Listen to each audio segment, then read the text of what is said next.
Welcome to the Intro to Adaptive Choice-Based Conjoint webinar, or as we call it, ACBC, hosted by your friends at Sawtooth Software.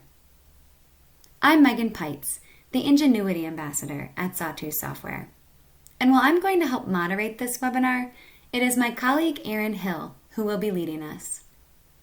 Erin has been with Sawtooth Software for over 15 years and has done more ACBC surveys than I could ever dream of.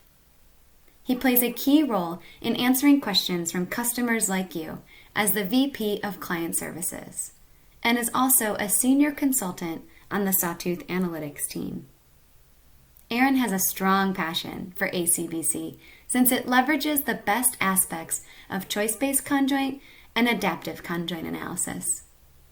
Better yet, ACBC was designed and implemented here first at Sawtooth Software by our founder, Rich Johnson, and our president, Brian Orm. Now, that's pretty cool if you ask me. So, Erin, take it from here. Thanks, Megan. You're welcome. All right, welcome everybody to the Introduction to Adaptive Choice-Based Conjoint. I hope you enjoy the session today. So what we're going to do today is we're going to start out talking about why we developed adaptive choice-based conjoint, some of the thought that went into it, some of the research that we've done to make sure that it works as intended.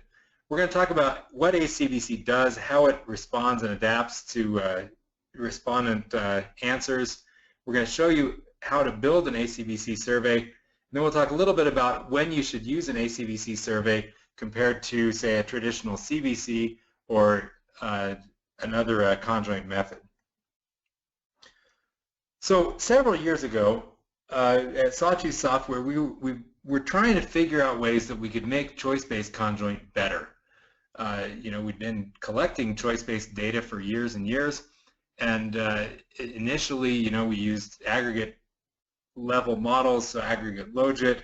Then we branched into latent class, and back in 2000 or so, we started dabbling in hierarchical Bayesian methods that allow us to get better models of the data. So the more granular you can make the models, the better the models perform. So after we introduced hierarchical Bayes, there was a lot of research into how do we make the models better. And the models would get a little bit better and a little bit better, but the changes were kind of incrementally shrinking from new idea to next idea. So the models were getting better, but the incremental adjustment was smaller. So we started looking for ways that we could get better data to help us build better models. So we like choice models because they have much stronger mathematical theory than, say, ratings-based models. They have stronger psychological underpinnings. People like choice models a little bit better. As far as the respondent experience goes, it's much easier to choose among options than it is to try to rate options. And also, at the end of the day, what we're trying to do is predict how people will make choices. And if you've got probabilities coming into the model that you're using to try to predict probabilities, it's a much better story than if you're trying to take ratings and then convert them somehow, make assumptions to turn them into probabilities. And they fit better with what respondents do in reality. When I go to the grocery store, I very seldom walk down the cereal aisle and say, oh, that box of cereal is a 7, that box of cereal is a 5. I look across the options, I make my choice, and I move on with my life. But choice models have some drawbacks. They don't do terribly well for small sample sizes. They don't do terribly well for studying many attributes. So one of the trade-offs we make when we do discrete choice models is that with traditional conjoint models that are ratings-based, we learn not only which products people prefer, but how much stronger their preferences are for one product versus another. With choice-based conjoint, they make a choice and we learn which one they prefer, but we don't know how much more they prefer it unless we are able to see numerous observations. So, numerous observations can happen by asking one respondent a really, really long questionnaire, or by making assumptions about how people behave across respondents and then borrowing information to fill in the gaps because we don't have deep information. It also makes it difficult because studying many attributes the more attributes you have, the more that the respondent has to consider. And when you get into choice tasks, we're showing respondents multiple concepts at a time, so there's a lot more information for them to evaluate than there would be on a traditional conjoint where maybe we're showing them one concept or two at a time. So the idea going into this was that we wanted to capture more information from a respondent than a standard CBC might be able to do, and also make them think a little deeper about what they were choosing, how they were making their choices.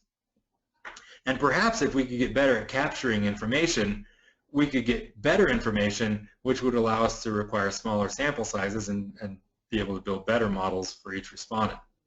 We also wanted to provide a more engaging interview. We wanted respondents to buy into the process. The better respondents are able to buy in, the better information that they give. If you're not invested in the survey experience, then it's not very probable that your model at the end is going to do a very good job of predicting what you'll do in reality. So if we can get them into the mindset of reality, then we do a better job at getting the data. We also wanted to be able to study more attributes than is practical with a standard CBC, and we wanted to be able to improve our ability to make predictions out of CBC. So with the standard CBC, consider a question where we're asking about what type of house you might buy. Maybe we're developing a new residential neighborhood and we want to know which houses we should offer. So a respondent would come into a choice task like this, and first off, it's overwhelming how much information there is. There's nothing to help them kind of put it in context. Many of the alternatives that we're giving them might be unrealistic for their needs. So you can imagine that taking a questionnaire like this over, say, 12 choice tasks might be kind of a difficult thing to ask respondents to do. So what happens when somebody is confronted with a questionnaire like this is that they start to simplify. They use what we call heuristics or rules to simplify this task into something that's more manageable. A lot of times this means that they ignore attributes that they normally actually would look at. So if I look at this, I might see that $715,000 price and say, gosh, that's really expensive for me, so I'm gonna rule that one out. I don't even have to look at the other attributes, I'm just gonna rule it out. And then I might look at the other ones, and maybe I'm looking at the square footage or the number of cars that can fit in the garage and maybe the price, but I might be ignoring green certification and things like that because I just simply can't factor them all in consistently.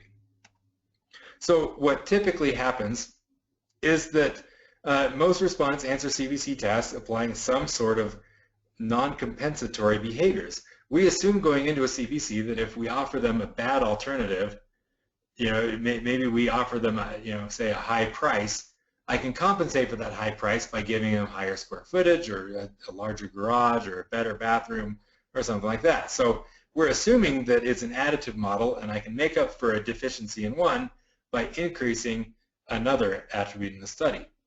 But oftentimes people have non-compensatory rules. They have certain things that they must have in their home. They have certain things that are unacceptable in their home. They do things like elimination by aspects where they look at certain features and rule out certain categories of products. They have conjunctive rules where it needs to be acceptable on this, and perhaps those things combine together to rule the options out. And so they have these more complex rules that we just simply assume away in regular CBC. So part of the problem when we're trying to build better models based on CBC data, part of the problem is that we just have the wrong kinds of data coming in. So if people have these non-compensatory rules, we're trying to build a model that totally ignores them. So that's one of the problems that we saw coming into it. So most of the research that we've done on building better models had focused either on the design part or on the analysis part, where we were looking at, using HB type models to build better models, or building more efficient designs on the front end to get better data. And most of the improvements that we've seen over the years had all been made under this assumption that something called the Logit rule applied. Now, the Logit rule is a compensatory rule that says that we can add things up. Like I said before, we can add up the features and get the total utility for the product. And so when we're building the experimental designs were built so that they had level balance, so each level occurs an equal number of times. There's minimal overlap, so if we're showing brand A and brand B in a choice task, we're going to show brand C instead of showing brand A again, right? It's statistically less efficient to show a level twice in a choice task. We also were looking for ways to utility balance things and improve D-efficiency. All of these things were great for statistically efficiently measuring people's utilities, assuming that they were using a compensatory model. But if respondents aren't using compensatory rules, then these traditional designs that we've been working so hard to optimize don't really work all that well. So for instance, let's say we were looking at computers and you were buying a new computer for your desktop, and so we present you with this choice task, but imagine that you're required at least a 3 gigahertz processor. If you were confronted with this choice task, if you must have a 3 gigahertz processor, the only one you can choose is the HP on the right side. And you can imagine that if we were doing a great job at statistically efficiently designing these tasks and we had minimal overlap, you'd only get one 3 gigahertz processor on each screen. And so you only have one choice, and at the end of the survey, all you've told us is that you've chosen the one with the 3 gigahertz processor every time. We don't even have an opportunity to learn about the other attributes because the only thing you could do is the 3 gigahertz processor.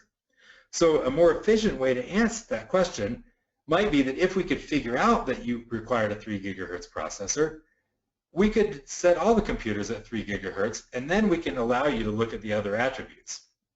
So if we can inform utility estimation that you prefer 3 gigahertz processors, then this becomes a much more efficient question because now we're learning about brand and RAM and hard drives and the other things that you look at next given a market where there actually are more computers that have 3 gigahertz processors. And if you absolutely were loyal to Dell, then wouldn't this be an even more efficient way to ask the question? We figure out that you strongly prefer Dell, and so if we ask you only about Dells that have 3 gigahertz processors, then we can learn what do you prefer next? Is it price? Is it the size of the monitor?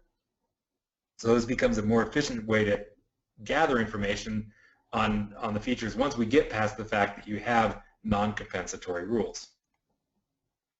So we saw research from people like John Hauser at MIT, who came to our conference back in 2006, and he made a great presentation on non-compensatory effects, where people have these rules where you can't make up for a bad attribute because I must have that feature.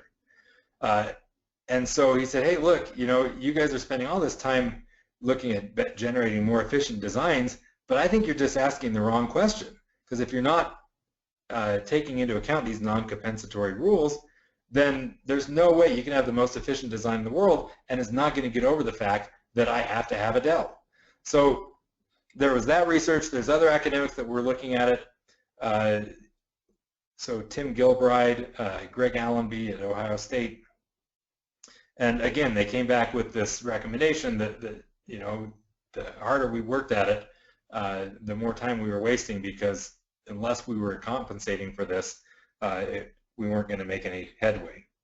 So what we decided was that we needed a new kind of way to ask the questions so that we could adapt things and get around, identify, and then take advantage of these non-compensatory heuristics. So we put together a couple different versions of ways to adapt things. We took some different choice type models and put them together into a new thing we called Adaptive CBC. And we ran three tests with this new cobbled together version of ACBC. And we found that respondents really liked it. Even though it was a longer interview, they found that it was more realistic, it was less monotonous, it honed in on what was important to them, so they felt like they were communicating information better to us. And it ended up producing better results. We had more accurate hit rates than CBC, comparable CBC studies, and it produced better share predictions. So overall, we ended up with a better product, and it's better received by the respondents. The main drawback to it is that it just takes longer for the interview. So we're asking more questions. It's a little bit more involved for the respondent. So there is a time penalty for it. So after we released our first version, we had a lot of people use it for commercial projects. So we had Chris Chapman at Microsoft who did some studies on hardware, and he found that ACBC predicted actual purchases slightly better than a standard CBC. Bob Goodwin at Lifetime Products, who makes folding tables and chairs, found that ACBC worked well even for studies that had up to 16 attributes. Bob's issue was that over the years he had all these complex studies. There's a lot of moving parts to folding tables, and so he had a difficult time fitting what he really needed into a regular CBC. But with ACBC, he was able to do studies that incorporated all of the features that he needed to test in one study. Stefan Winner was concerned. He's a researcher in Germany. He was concerned that because the interview was a little bit more complex, that people that were non-technical might have a difficult time taking the survey. And so he did a survey that was fairly complex with 14 attributes and found that they had no problem answering the more complex survey, and in fact they found it very engaging and even enjoyable. And then finally we had the Skim group in the Netherlands. We had Richard Neggers and Marco Hogeberga comparing ACBC to CBC for a mobile test study, and they found that ACBC predicted holdout shares more accurately than CBC, even though their sample size was smaller. So in order to get the same level of confidence, they could do an ACBC with much smaller sample size than a regular CBC. So these were some of the initial studies that were done with ACBC, showing that it actually worked really well. So it made us really happy that what we had kind of invented or cobbled together had worked out. So what do we do with an ACBC experiment? Typically with a regular CBC, we start out and we show people a choice task where they have 3 or 4 options and they choose which one they like the best. Sometimes we ask them really dumb questions where we're saying, hey, here's a concept with all the best features at the lowest price. Which one do you prefer? And of course they say, oh, I like the one with all the features at the lowest price. And it's pretty obvious that we're not learning from their answers, at least not during the course of the interview. With ACBC, we start out by asking respondents what they want. So we say, hey, tell us what your ideal product would look like, and we can put in price constraints to make sure that their answers are fairly realistic. And then once they told us what they want, then we can take them through what's called the screening section, where we take what they told us they wanted, we vary it slightly from what they said they needed, and we ask them if we've broken the product beyond repair. So we say, hey, here's something that's similar to what you told us would be your ideal. Is it still a possibility for you, or did we break it so bad that you wouldn't consider purchasing it anymore? And so they go through and they say, yep, that one's a possibility still, that one's not a possibility. And they answer several of these screener questions. And the screener questions allow us to weed out products that don't apply, and also identify situations where they might have these non-compensatory rules. And so we're able to ask them follow-up questions and say, hey, is it true that you really don't want this particular brand, or that you must have this particular brand? And they're able to confirm those rules or say, no, I answered that way, but I actually would consider that brand if it was at the right price point or whatever. And then we take the ones that are possibilities and we take them into a choice task tournament that looks like CBC, but we're only showing them products that they've said were possibilities. And then once a product is not selected as the best one, we don't show it to them anymore. So by the end of the tournament, we're only showing them the best of the best products, and they end up choosing a tournament winner from the products they marked as possibilities. And then there's an optional calibration section at the end. Okay, so the way these questions work, let's say we were looking at a survey on new homes that we could buy. A respondent might be given a question like this, where they pick the size of the home and there's a price attached to it, so bigger homes cost more money. We can add in eco-friendly features. We can change the number of bathrooms that we offer them. So they essentially tell us what they would want given average price that we might offer these things for. Okay, So we, as researchers, attach the prices to these things.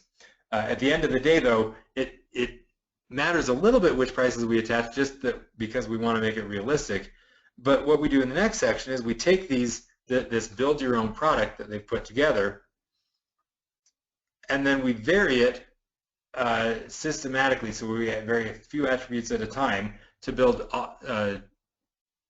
additional concepts for them to consider. So the benefits of the build your own is that it's quick and easy for the respondents. They don't have to consider everything at the same time. They're able to go in and consider just one attribute at a time and tell us which level of that attribute is their favorite. One of the advantages to this is that when they answer these questions about one attribute at a time, there's not a lot of error in their answers. So if I say I like brand A better, I didn't have to consider whether it was shown with feature X or feature Y. All I had to do was know that I like brand A better. So there's less error, and so we get more consistent information from the respondents. It also allows us respondents to tell us exactly what they want in a project, subject to their budget threshold. So we find out a little bit about how much they're willing to spend to get different features. And because all they're doing is choosing stuff, we essentially just have a series of choice tasks, so we can take that data and marry it with what we'd get out of a traditional CBC, and it all fits together into a multinomial logit model that we can run over the entire data set. It also provides excellent training tasks to educate respondents. One of the problems we have with CBC is that we often don't take the time to tell respondents what we're even going to be talking about. So they're dropped directly into a CBC task with no opportunity to see what is even possible.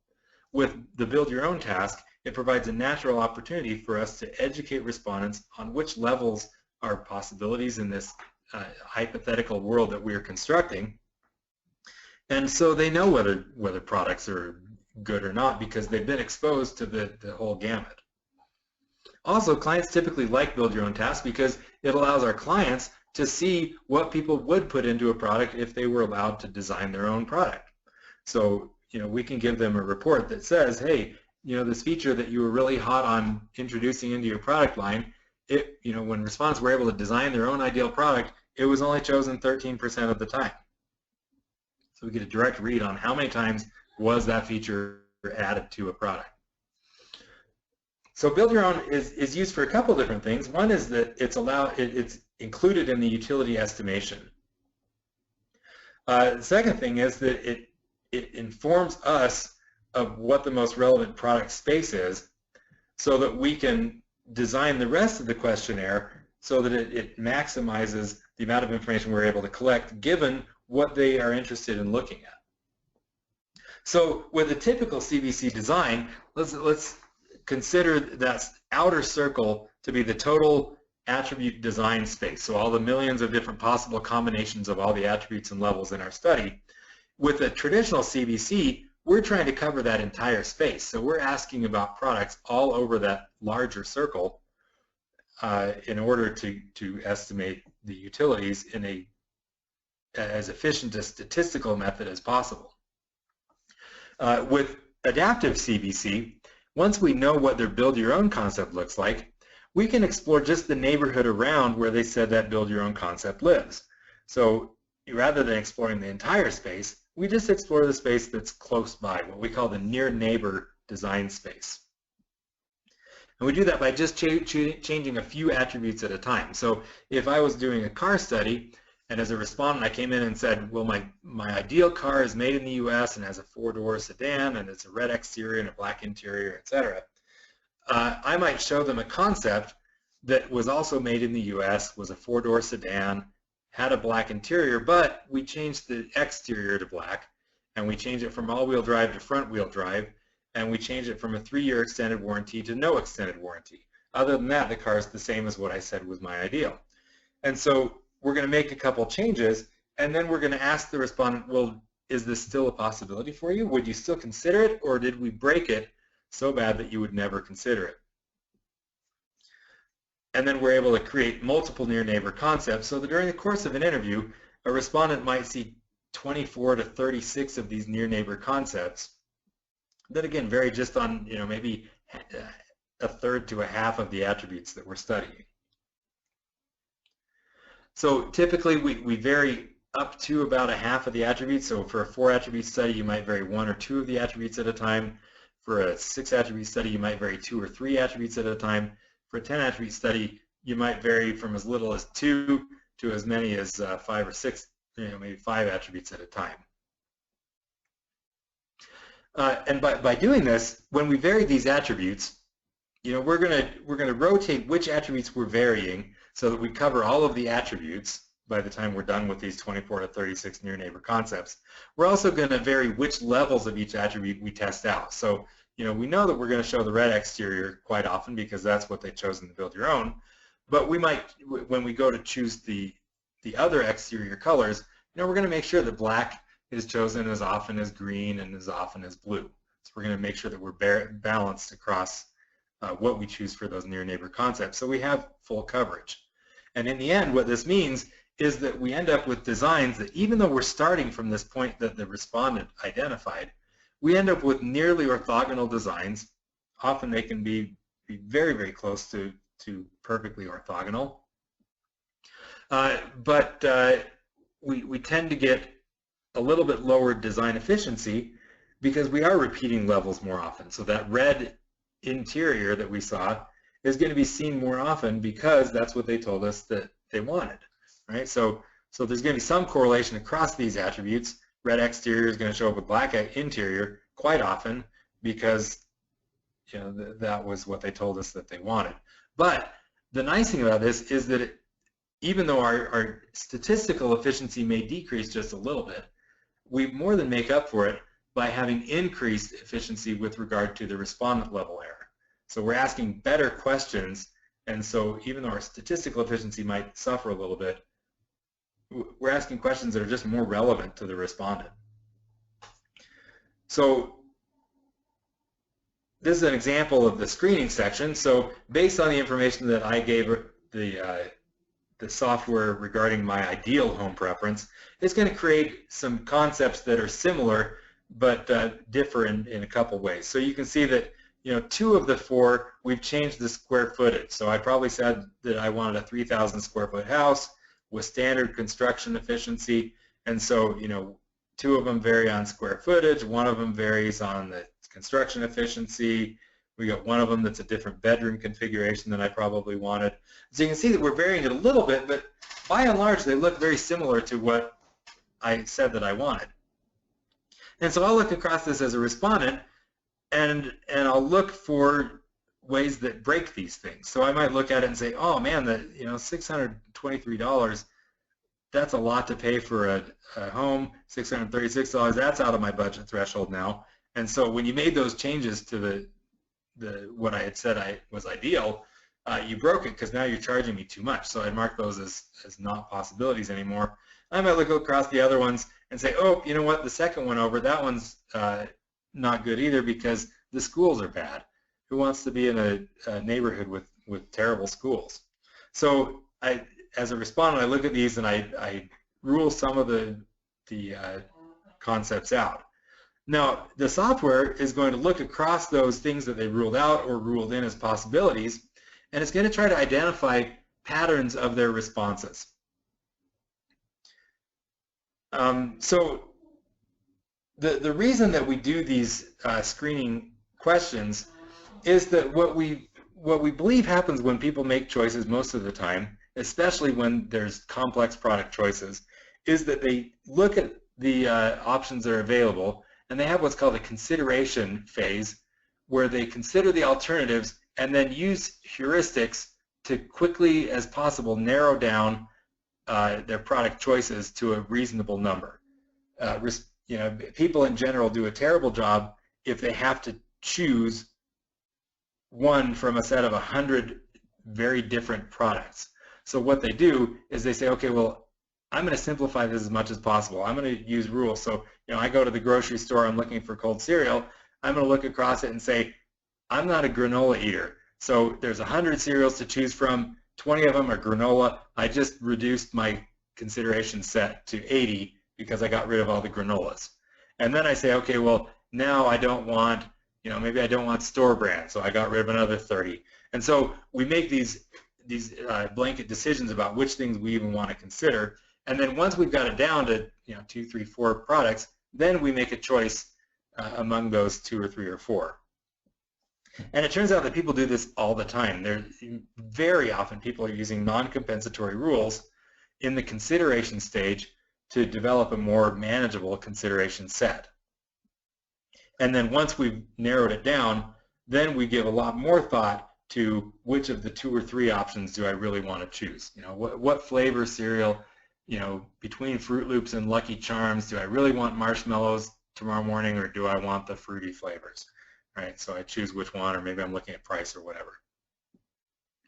So after we've observed a couple of these screens, then we start looking for rules, and we say, okay, well, it looks like this person has never chosen a home that had 1,400 square feet. They've never chosen a home that has a very small lot.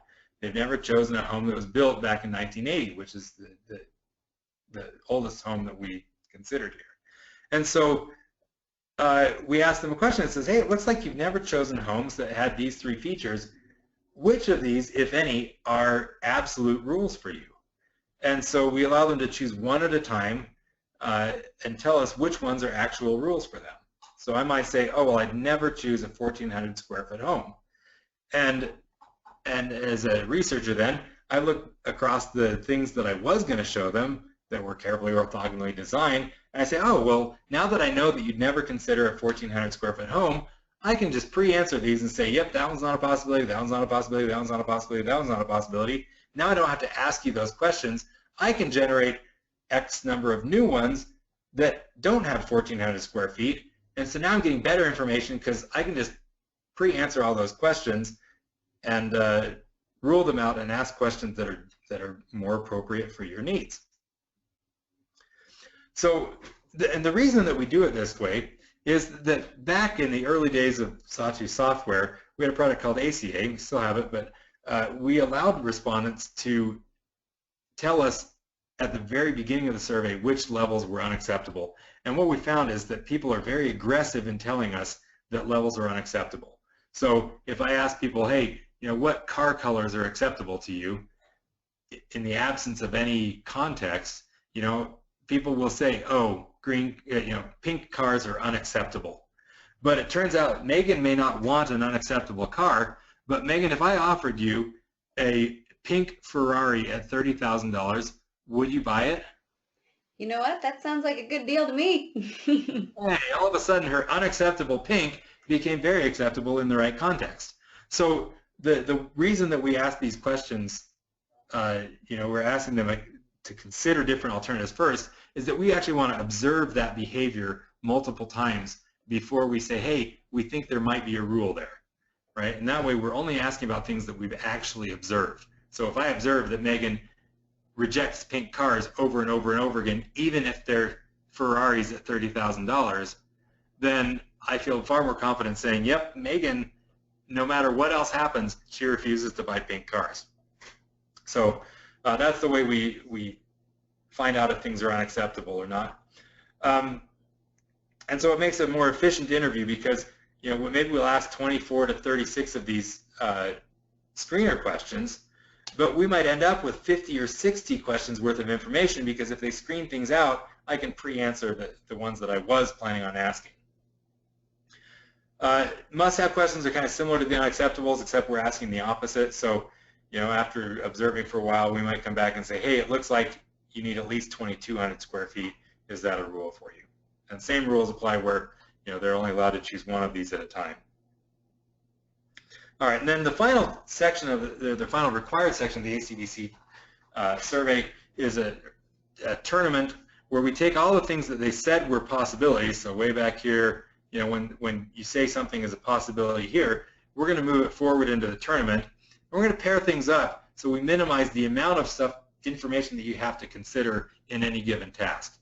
So the software is smart enough to try to pair things up. So in this case, we had overlap on the square footage and the construction efficiency and the lot size, so we can allow respondents to just focus on a subset of the attributes. That way, we're showing them all 9 or 10 attributes, but they only have to think about 5 or 6 of them at a time. And then following that, there's a calibration concept section that's optional, where we show them various concepts that cover kind of the range of good products and bad products that we've showed them over the course of the interview, and we have them tell us how likely they are to purchase those concepts. So this allows us to scale the utilities so that we can predict how likely people are to purchase any given product concept. Okay. All right. So next thing we want to do is just show you how to build one of these interviews. So we're going to actually exit out of the slideshow here, and we're going to talk about a survey where we're going to try to figure out what kind of beach you might want to go to for summer vacation. So unlike regular CBC, with ACBC we start out with lists. And so we're going to have one list for our attributes, and then we're going to have one list per attribute for the levels within that attribute. So we've got beach cleanliness, where we're going to talk about whether there's trash all over the beach or if it's rarely found. Facilities, whether there's restrooms or not. Water safety, are there sharks in the water? Are there rip currents that are going to take you out and drown you? Those types of things. Okay, so here's our attribute list. Here's one list per attribute for the levels. All right, the nice thing about using lists is that we can adapt those lists. So I don't have to, I can have a different set of attributes for each respondent. So I might find out, what's important to them, and I might only bring in the attributes that are important to them, or I might find out that they're interested in a particular type of product, and so I can only bring in the attributes that apply to that type of product. I might find out that they're from a certain region of the country, or a certain country has different products available than another country, so I can have, the brands that show up vary depending on where you live, what you said you would consider in the past, etc. So unlike CBC, which requires us to define it all ahead of time, ACBC can adapt on the fly. Okay, so we're going to go in here to questions. We're going to add an ACBC question, call it beaches. And we're going to pick the list that we're going to use for our attributes themselves. And then for each of our attributes in that list, we're going to give it another list to tell it what the levels are within that attribute. So for sand softness, we're going to go grab the sand soft list, water temperature, water safety, beach cleanliness, public facilities, bottom structure, typical demographic, are they young or old, and then how crowded the beach is. Okay, so now we've essentially got the basics of this thing set up. We can do a couple things to make the questionnaire a little more efficient for the respondent. One is that we can set a sequence order. So when we get to the must-have questions, we can say, hey, it looks like you prefer water temperatures above 60 degrees. And so we can rule out more than one thing at a time if it's an attribute that's continuous. So we can say, okay, well, water temperature, that has a sequence order. It goes from low temperature to high temperature. Water safety, maybe that runs from low to high. Runs from lots of shark attacks to few shark attacks, etc. So you can set the sequence order, and then you can also set a preference order. So maybe for water safety, it's fairly safe to conclude that everybody prefers swimming at beaches where you're not likely to be attacked by a shark. So all else equal, maybe this is worst to best, where we go from poor safety to good safety. So you can set a preference order. And the nice thing about that is it allows us, when we're sampling which levels to test, we're going to test things at the higher end of that more often than we do at the lower end. So we can set up the rest of these. You can tell it whether to include it in the build your own or not. Sometimes we want to leave these things out of the build your own. For things like water safety, if we know that it's ordered from worst to best, it doesn't make sense to ask it in the build your own. I can't attach a price to shark attacks. Hey, for $10 more, you can go to a beach where there aren't sharks. We'll remove the sharks for you. It just doesn't make sense. So, maybe we don't include that in the build your own because we already know what they're going to choose. And then we can also tell it whether to include these things in the must-haves or unacceptables. Maybe we have something like price where we don't want to rule any of them out. So we can tell it not to include them. So this is a basic setup. we can go into the Design tab and tell it how many of the screening tasks, how many concepts per screening task. So in this case, in this setup, we'd have 8 screening tasks with 4 concepts each, which means that we're going to show them a total of 32 concepts to tell us whether they're possibilities or not. In this case, we've got 8 different attributes here. So we don't want to vary more than about half of them. So we're going to vary as few as 2 attributes and as many as 4 attributes from what they said they wanted in the Build Your Own section. And then various other settings to determine the rest of the interview. So once we've got this set up, we're pretty much done. We can test our design. The design testing is a little different than CBC. CBC, we have a full design ahead of time. And so it's very simple for us to go in and test that design to make sure that we have a statistically efficient design. One of the problems we have with ACBC is that each respondent's design is going to be different depending on how they answer the questionnaire. So even within a given respondent, we might have a design that's not terribly efficient because maybe they ruled out all the brands. Maybe there's there's other features that maybe we have a couple prohibitions in there or something, and so respondents can get into a situation where it's not a terribly efficient design. So this can help us understand if there's problems, but it can't necessarily prevent all problems. So in this case, we may want to go in and just for the sake of time, we're going to run a test where we're going to randomly generate 5 respondents worth of data to see on average whether if respondents were to answer randomly, would we get enough information? Are the levels, do we have enough concepts so that the levels can even show up, or do we have deficiencies even starting out of the gate? Best case scenario. So this will run through. It'll take a little bit of time. The test takes a lot longer because we actually have to generate a response and then see what the software, how the software would have responded to that before we can generate the next response, and so on. So it actually has to take the questionnaire kind of like a respondent would. We can't just randomly generate a bunch of data all at the same time. So this will run. What we're looking for, if we go back to the PowerPoint for just a second here, we're going to get something that looks kind of like this, and what we're looking for is how often do each level show up. So we want the minimum times any level shown to be at least 2, and usually we prefer that it be at least 3 or more. We want each level to have an opportunity to show up at least 3 times. So in this case, we've got our 5 respondents worth of random data here, and it looks like if we answered randomly, the minimum times any one level will be shown would be 3 for one of our respondents. Most of the time, level showed up at least 4 times or more. So we've satisfied that requirement. We can look at our standard errors to see across our respondents how much error is inherent in the data. Again, this time we only have 5 respondents, so we kind of expect that these standard errors would be fairly high. It'll give you warnings if it ran into any issues as it was generating the data, and then it'll tell you the deficiency of the design if you include the build your own tasks or if you don't include the build your own tasks. Some people, there's some situations where you may want to exclude the build your own from your analysis. Anyway, so that's the design testing. So we can look at this to see whether we have enough information to field our survey. And if you don't, then what you go do is adjust the number of screening tasks, the number of concepts per screening task to change what was available. Okay, and with that, we've created an ACBC exercise. So it's a little bit more complex than what you'd end up doing with a standard CBC, but it gives you a lot of flexibility as well.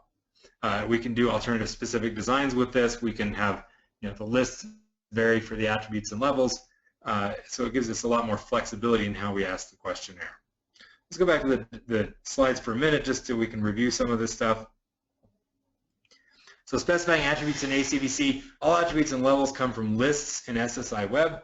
So these can either be predefined lists or dynamically constructed lists. Again, I could look at, say, which region of the country they're in to determine which brands to show them. Attribute lists contain one list element per attribute. So if you have 10 attributes in your study, you'd need to have a list with 10 items. And then for each of those attributes, we'd have a level list containing one level per list element. So our 8-attribute ACBC study might have 9 lists, 1 attribute list, and 8 level lists. For level settings, for each attribute, you're going to specify whether it has sequence order. So if it's a continuous attribute that has sequence order, whether it has preference order or not, if it's preference order, the direction of the preference, and whether to include it in the build your own or not. And then this information is used to determine how we sample levels from within attributes. So if you have an unordered attribute like color, we're going to sample the build your own level more frequently, but then the other levels that weren't selected in the build your own are going to be chosen with equal frequency. If you have an ordered attribute, so for instance miles per gallon or something, the build your own level is going to be chosen more frequency, just like it was for an unordered, but then we're going to choose the levels adjacent to it more often than we choose the levels that are further away. So the further away you go from the build your own level, the less likely it is to be chosen. There may be some situations where you want to drop attributes from the build your own. So some attributes it doesn't make sense to ask in the question. Sometimes we have obvious answers where all respondents are expected to pick the same best level. So again, like the water safety, nobody wants to go swimming at a beach with horrible rip currents, unless you're a surfer. Or there may be a situation where you can't attach prices to something, and so it just doesn't make sense to ask it in the build your own. It would bias the results. If you drop an attribute from the build your own, you lose information about which level is preferred. So what we do instead is we just have even frequency. So if, for instance, for color, we hadn't asked about the build your own, you would see in the frequencies that all the levels were equally likely to be chosen. Okay, and we talked about the test design. Essentially, you want to check to make sure that each attribute, or each level of each attribute appears at least 2 or 3 times. If you're doing a survey where you have very small numbers of respondents, you want to bump that up to maybe 4 times per level. So if you're doing a study with maybe like a dozen people, make sure that each attribute level occurs quite a few times. Okay, we already talked about that one. As you run this test, any levels displayed to a respondent fewer than 2 times will be coded in red to warn you that the design is very sparse. If a level is displayed 2 times, it's coded as yellow as a caution. And if you show it 3 times or more, we don't give you any warnings. If you're interviewing hundreds of respondents and you're willing to use like hierarchical Bayes to borrow across respondents, you may be okay getting away with two occurrences each. Again, the smaller your sample size, or the less willing you are to borrow across respondents, the more levels you need to have in order to not end up with a very sparse design. For standard errors, we're going to run an aggregate logit on your data, and we're going to spit out the standard errors.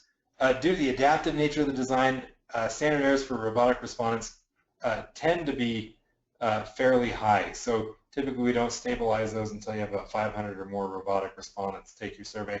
We only did 5, so we don't expect to be anywhere near convergence at that point. All right, as far as utility estimation goes, the nice thing about ACBC is that at the end of the day, we're going to end up with models that look just like we would with CBC. So even though we allow people to say, hey, I would never even choose that brand ever in a million years, when we get our utilities back, we're going to have utilities for each level of each of the attributes for levels that maybe aren't even available in a particular region. The utilities are just going to be set to some arbitrarily low number so that when you run simulations, we're never going to predict that that brand would be chosen. So in the end, you can run the same simulations that you do with regular CBC.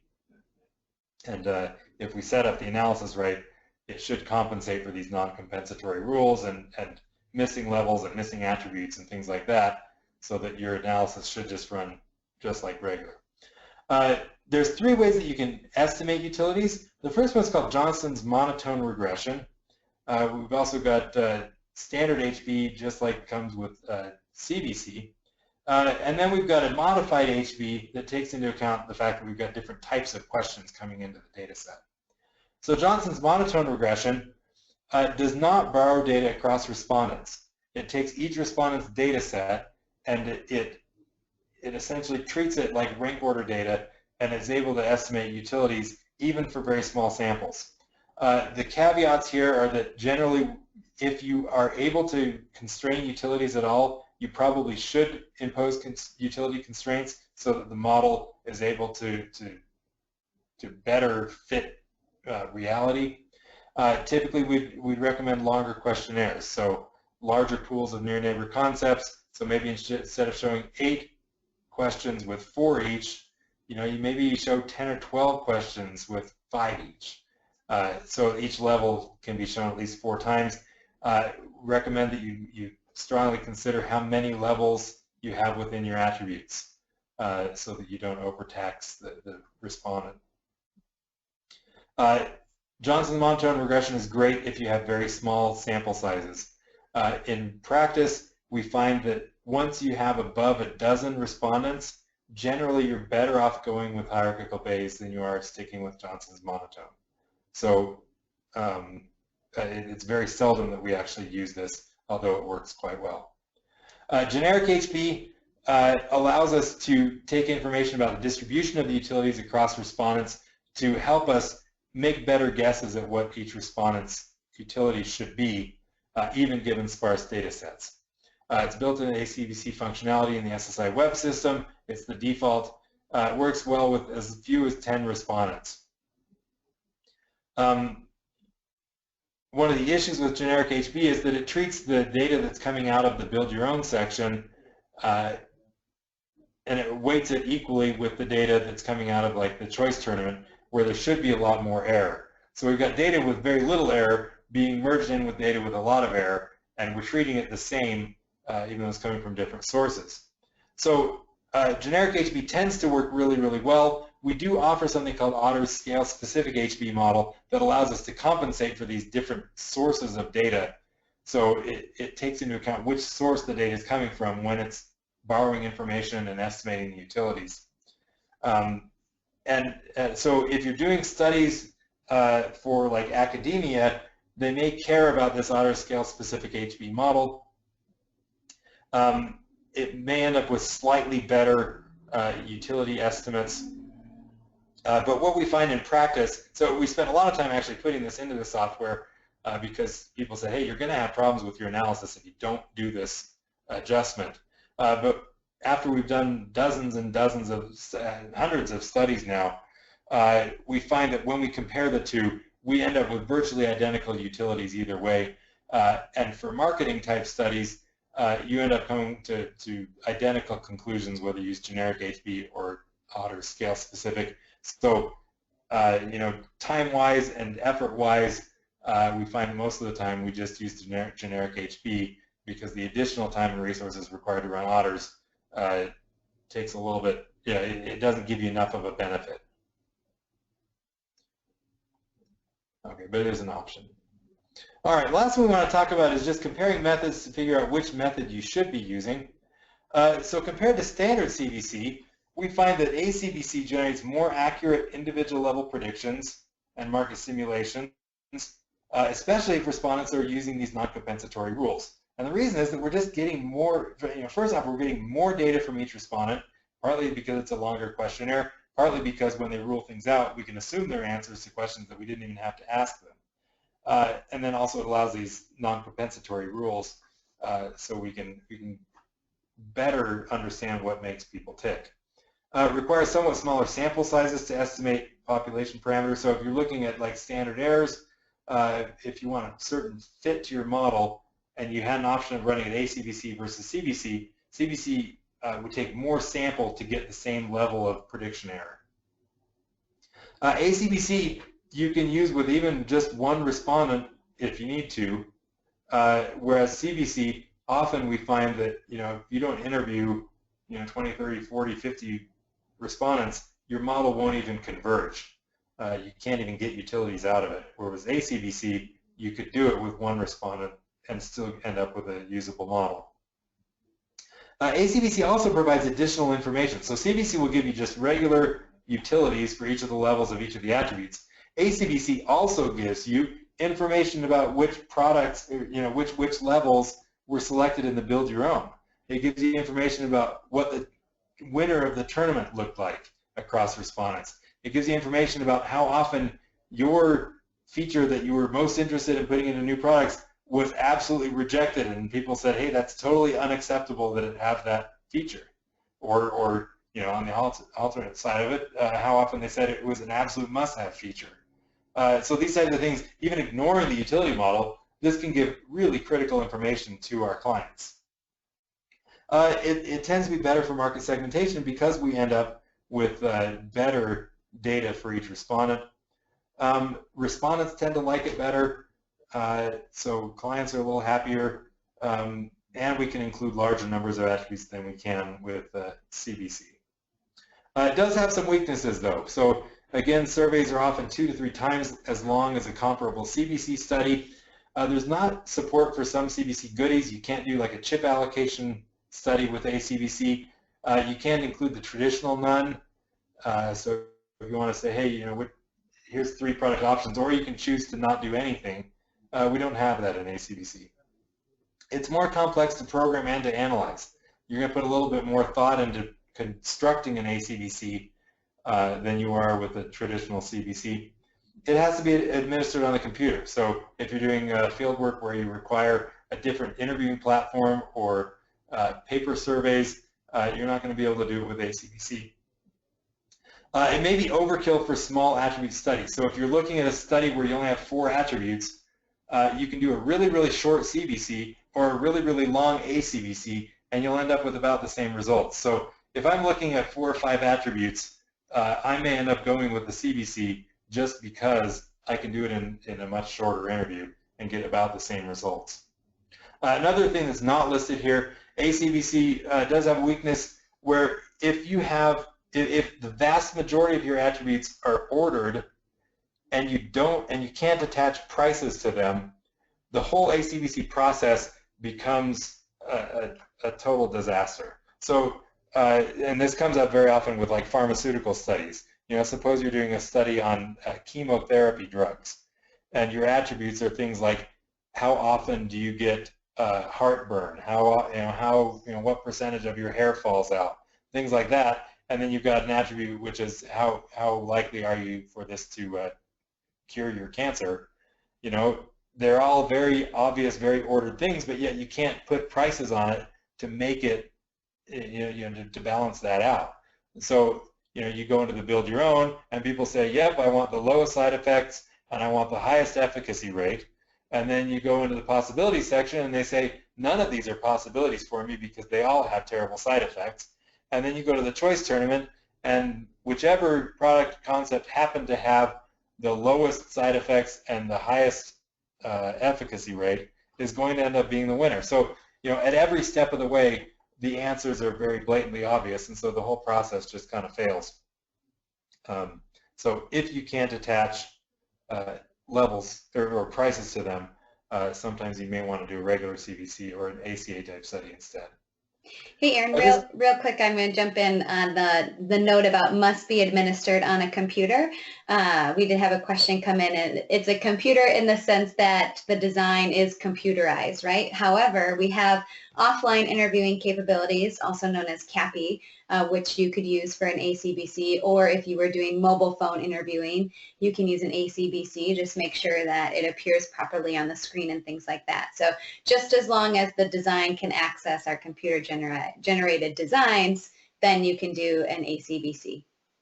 Yeah. So mostly it's a problem if you're doing paper surveys or if you're having to port a design, a predefined design over into another interviewing platform. Yeah, good point. Okay, just really quickly, we're out of time here. So ACBC, even though it's really cool, it's not a global substitute for choice-based conjoint. You can see that over the past couple of years, It's grown to where it's, maybe 12 or 13% of the market, but still the vast majority of the studies are done using traditional CBC. We see a very, very small number of studies using other methods like ACA or CVA nowadays. There's some information in the slide, so after the workshop you may want to go back and look at this which conjoint method should I use slide. It talks about which situations you might want to use ACBC versus CBC. And with that, I think we're going to open it up for questions. Megan, you have some questions that have come in during the course of the workshop, so. Yeah, thanks. Over to you. Definitely. Thanks, Aaron. A question came in about concerns about prohibitions within an ACBC. Are you for them, against them? What is your opinion? Yeah, so I'm kind of mixed on that one. With regular CBC, it's very sensitive to prohibitions, but on the other hand, you can see immediately what they've done, right? So I can run a design test and see that my prohibitions hurt me. With ACBC, it tends to be a little bit more forgiving in general of prohibitions because we have these adaptive designs that can kind of work around them. But if a prohibition is damaging, I may not know, because the only way I can test my design is by randomly throwing in random data, which may be unrealistic to have respondents answer. So a particular respondent might, by their pattern of answers, work their way into a corner where the prohibitions are severely damaging. And I don't know ahead of time because I didn't know their pattern of responses beforehand. So you have to be careful about prohibitions, particularly in areas where people are likely to be screening out, say, brands or particular product configurations or things. Perfect. Thanks, Aaron. In the upfront section and kind of throughout, we touched on using the data from ACBC to do some segmentation analysis. So after you do your analysis and maybe you do hierarchical Bayes regression, you get those individual level utilities, you can take those utilities into any sort of statistical software, whether that be R and you want to use one of their cluster analyses, or into SPSS, or into Latent Gold. There are a bunch of things out there. Sawtooth Software also has a convergent cluster ensemble analysis product that you could use as well. But Aaron, can you tell us why we wouldn't use latent class to create the utilities on the onset? I think many of our customers on the line maybe are very familiar with CBC and they know latent class is an option for creating the utilities. But if you go into the software for ACBC, it's not an option. So why don't you tell us why we can't create utilities using latent class? Yeah, so the biggest problem with using latent class with ACBC data is that when it runs the clusters, it tends to use the strongest piece of information it has, which is the propensity to pick things as not a possibility. So what ends up happening is, let's say you ask it to find a 3-cluster solution with latent class, it's going to find a cluster of people that have preferences all over the place for the other attributes, but they had a high propensity of picking the not a possibility option. And then you can have another cluster of people that had a moderate propensity to pick the not a possibility, and you're going to have the third cluster be the people that pick the low, that didn't pick not a possibility very often at all. So the clusters end up being primarily driven by their propensity to pick the not a possibility option. And so it's hard to find clusters that are actually driven by the attributes that are actually in our study. Perfect answer. Thanks, Aaron. All right, that's pretty much all the questions we have. One thing I will note, if you don't have an ACBC license, feel free to email me and we can talk about that and get you set up with something. Our subscription to our ACBC license is $7,500 for the year. One other thing that's really cool that I love to do is if I do an ACBC, I like to include the information from the BYO in my model as covariates. And there's actually going to be a paper on this topic by Jane Tang and her team at the Sawtooth Software Conference coming up in September, and a lot of other really interesting and fun topics. So if you haven't had a chance to register for that, please sign up today. You can go to our website under trainings and conferences to see the whole brochure and information about the event. Thank you so much, everybody, for joining us. Erin, great job, and we hope to see you at the next Sawtooth Software webinar. Thanks, everybody.